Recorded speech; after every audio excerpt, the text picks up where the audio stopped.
تب ہی اس نے زور سے کسی ضرب لگنے کی آواز سنی اور پھر ولید کی کرا۔ اس نے دھیرے سے آنکھیں کھولیں۔ ولید چکرا کر نیچے گر رہا تھا اور اس کے پیچھے کوئی کھڑا نظر آ رہا تھا۔ شوق نارنجی شلوار قمیض میں ملبوس، میک اپ سے اٹا چہرہ لیے، وہی اس روز والا خواجہ سرا ڈولی۔ اس کے ہاتھ میں ایک فرائنگ پین تھا جو اس نے شاید ولید کے سر پر مارا تھا۔ وہ ساکت کھڑی اس کو دیکھ رہی تھی۔ 2 قدم آگے بڑھا اور عین حیا کے سامنے رکا۔ اس کی آنکھوں میں ایسی کاٹ تھی کہ وہ سانس روکے اسے دیکھے گئی۔ تب ہی اس نے ہاتھ بڑھایا اور حیا کو گردن سے پیچھے سے دبوچا، لیکن اس کے منہ سے کرہ تک نہ نکلی۔ اس کی گردن کو یوں ہی پیچھے سے دبوچے ڈولی نے ایک جھٹکے سے اسے آگے دھکیلا۔ گلی کے آغاز تک جہاں سے وہ آئی تھی وہ اسے لے گیا، پھر مخالفت سمت مڑ گیا۔ سامنے ہی میرج ہال کا پچھلا حصہ تھا۔ وہ اسے گیٹ تک لے آیا اور ایک جھٹکے سے اسے چھوڑا۔ اس نے ڈبڈبائی آنکھوں سے اس ڈولی کو دیکھا۔ وہ ابھی تک لب نیچے تلخ کاٹ دار آنکھوں سے اسے دیکھ رہا تھا۔ دفعتاً ڈولی نے اپنی گردن سے لپٹا نارنجی دوپٹہ کھینچا اور اس پر اچھالا۔ دوپٹہ اس کے سر پر آن ٹھہرا۔ ڈولی چبھتی ہوئی نظروں سے اسے دیکھتا ہوا بولا، بے حیا۔ پھر وہ پلٹ گیا۔ نارنجی دوپٹہ اس کے کندھوں سے پھسل کر قدموں میں آ گرا تو وہ چونکی، پھر جھک کر دوپٹہ اٹھایا۔ اس نے اچھے طریقے سے خود کو اس میں لپیٹا تاکہ پہچانی نہ جائے اور پچھلے گیٹ کی طرف بڑھ گئی۔ ہال میں جانے کے بجائے وہ باتھ رومز کی طرف آئی اور اپنا حلیہ درست کیا۔ اندر فنکشن عروج پر تھا۔ وہ ایسی حالت میں نہ تھی کہ وہ 2 قدم بھی چل پاتی، سو بے دم سی آخری نشست پر کھڑی ہوئی تھی۔ بے حیا، بے حیا، بے حیا۔ ڈولی کے لفظ ہتھوڑے کی طرح اس کے دماغ پر برس رہے تھے۔ وہ بے حیا تو نہیں تھی۔ وہ تو کبھی کسی لڑکے کی گاڑی میں نہیں بیٹھی تھی۔ اس سے تو یہ غلطی پہلی بار ہوئی تھی۔ پھر سوچ کر دماغ پھٹتا جا رہا تھا۔ وہ آدھے فنکشن کے بعد ہی طبیعت خرابی کا بہانہ کر کے چلی آئی تھی۔ یہ دلاور اور سونیا کی شادی کے چند دن بعد کا ذکر ہے۔ صبح سے سردی بڑھ گئی تھی۔ دسمبر ختم ہونے کو تھا اور ہوا ٹھٹھرا دینے والی بن چکی تھی۔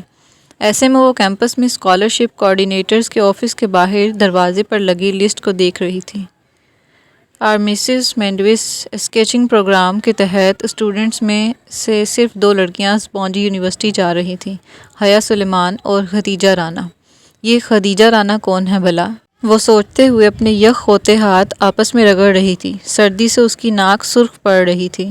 لانگ شرٹ اور ٹراؤزر پر سٹائلش سلائنگ سویٹر پہنے وہ دروازے کے سامنے کھڑی تھی۔ دفعتاً عقب سے کسی نے پکارا، ایکسکیوز می۔ وہ چونک کر پلٹی۔ پیچھے ایک لڑکی کھڑی تھی، کندھے پر بیگ، ہاتھ میں ڈائری اور پین اور آنکھوں پر بڑا سا چشمہ۔ وہ اس کو نام سے نہیں جانتی تھی، لیکن یونی میں کئی بار دیکھا ضرور تھا۔ وہ لڑکی اسے خوامخواہ ہی بری لگی تھی۔ یہ حیا سلیمان کون ہے بھلا؟ وہ چشمے کے پیچھے سے آنکھیں سکیڑے سوچتی ہوئی کہہ رہی تھی۔ حیا نے ایک طنزیہ نگاہ میں اس کا سر سے پاؤں تک جائزہ لیا، پھر ذرا روکھے انداز میں بولی، میں ہوں۔ اوہ! نے جیسے بمشکل اپنی ناگواری چھپائی۔ میں آپ کے ساتھ ترکی جا رہی ہوں حیا۔ میں خدیجہ ہوں، میری فرینڈ مجھے ڈی جے کہتی ہیں، لیکن آپ میری فرینڈ نہیں ہیں، سو خدیجہ ہی کہیے گا۔ مجھے بھی حیا صرف میرے فرینڈز کہتے ہیں، آپ مجھے مس سلیمان کہہ سکتی ہیں۔ وہ کہہ کر پلٹ گئی۔ عجیب بد دماغ لڑکی تھی وہ خدیجہ رانا۔ اسے پہلے بھی خوامخواہ بری لگتی تھی اور اب اندازہ ہو گیا تھا کہ اس کے بھی حیا کے بارے میں کچھ ایسے ہی خیالات تھے۔ وہ جیسے ہی گھر آئی، ظفر سامنے سے آ گیا، بھاگتا ہوا، ہانپتا ہوا، حیا بی بی، حیا بی بی۔ بول بھی چکو اب۔ وہ گاڑی لاک کرتی ہوئی کوفت زدہ ہوئی۔ آپ کو ارم بی بی بلا رہی ہیں، خیریت؟ خیریت نہیں لگتی جی، وہ بہت رو رہی ہیں، ظفر نے رازداری سے بتایا تو وہ چونکی۔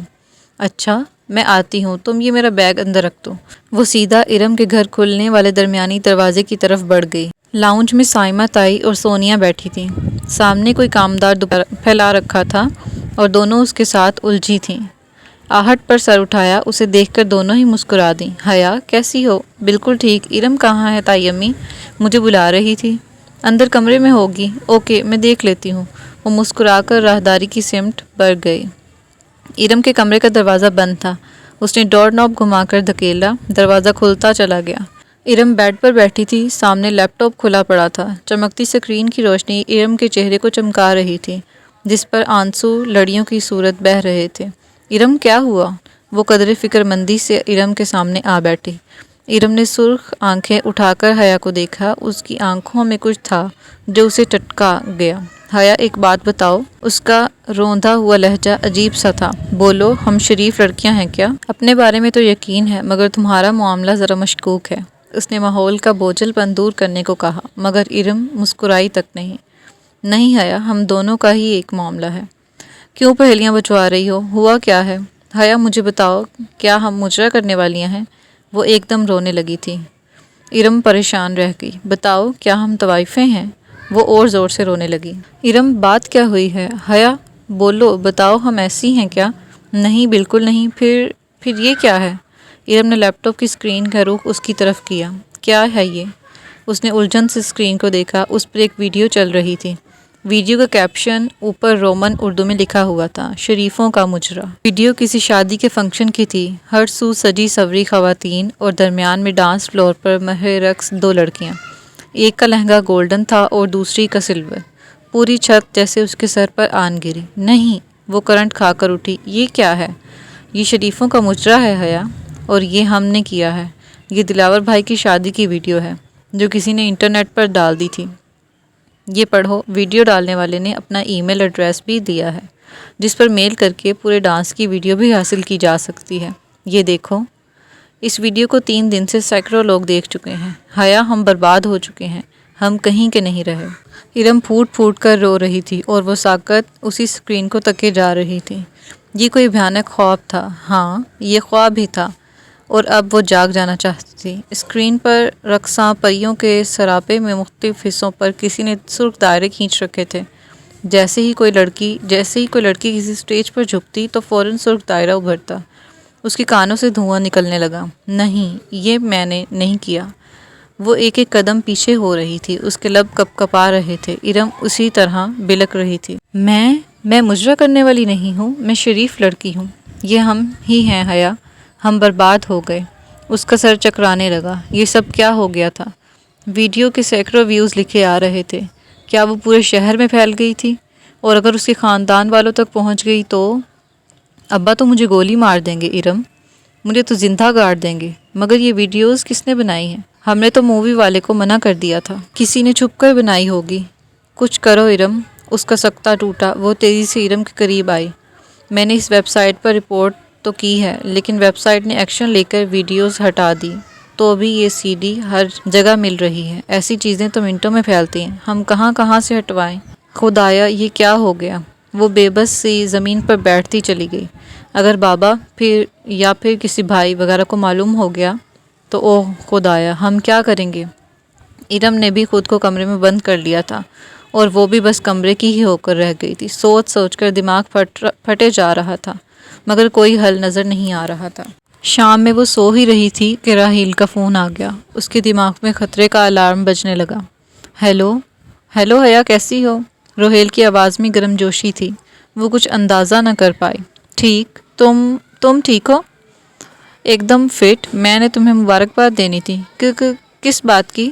بھائی، تم اسکیچنگ پروگرام کے تحت ترکی جا رہی ہو، اور کس بات کی بھلا؟ اوہ اچھا، تھینک یو سو مچ۔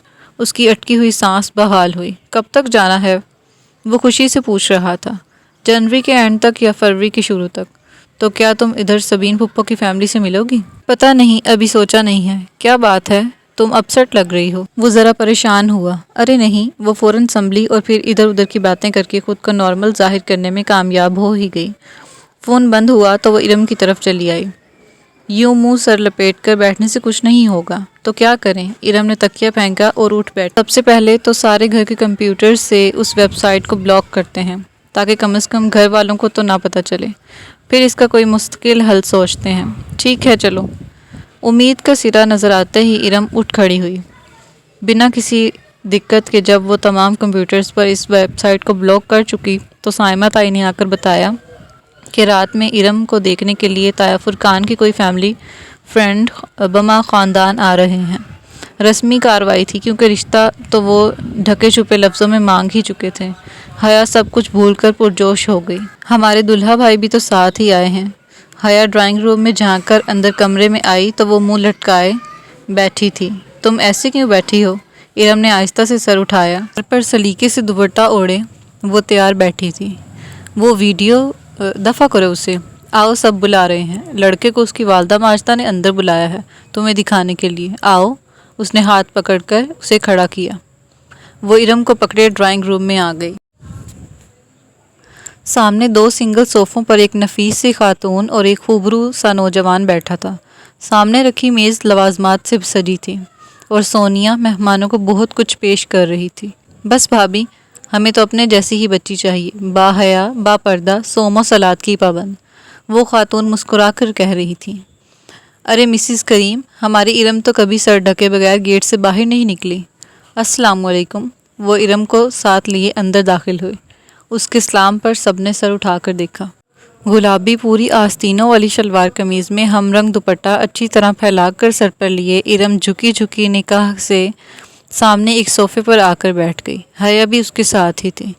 کمر پر گرتے سلکی بال، گرے ایئر لائن والی شرٹ اور ٹراؤزر زیب تن کیے، دوپٹہ کندھے پر ڈالے ارم کے ساتھ ہی ٹانگ پر ٹانگ رکھے پراعتماد طریقے سے بیٹھ گئی۔ بیگم کریم کی مشفق سی آنکھوں میں ارم کے لیے پسندیدگی کی جھلک اٹھی تھی۔ انہوں نے تائیدی انداز میں اپنے اسمارٹ سے بیٹے کو دیکھا، مگر وہ ارم کو نہیں بلکہ بہت غور سے حیا کو دیکھ رہا تھا۔ اور بیٹا، آپ کیا کرتی ہیں؟ بیٹے کو متوجہ نہ پا کر وہ ارم سے مخاطب ہوئیں۔ جی ماسٹرز کر رہی ہوں انگلش لٹریچر میں، ارم نے جھکی جھکی نظروں سے جواب دی۔ تبھی حیا کو محسوس ہوا کہ وہ لڑکا مسلسل اسے دیکھ رہا ہے، بڑی جانچتی پرکھتی نظروں سے۔ دفعتاً اس نے پاکٹ سے اپنا بلیک بیری فون نکالا اور خاموشی سے سر جھکائے بٹن پریس کرنے لگا۔ خواتین آپس میں مصروف تھیں، مگر حیا کچھ عجیب سا محسوس کرتی کنگھیوں سے اسی کو دیکھ رہی تھی جو اپنے فون پر جھکا ہوا تھا۔ تبھی ہولے سے اس کے موبائل سے "مائی نیم از شیلا" کی آواز گونجی، جسے اس نے فوراً بند کر دیا۔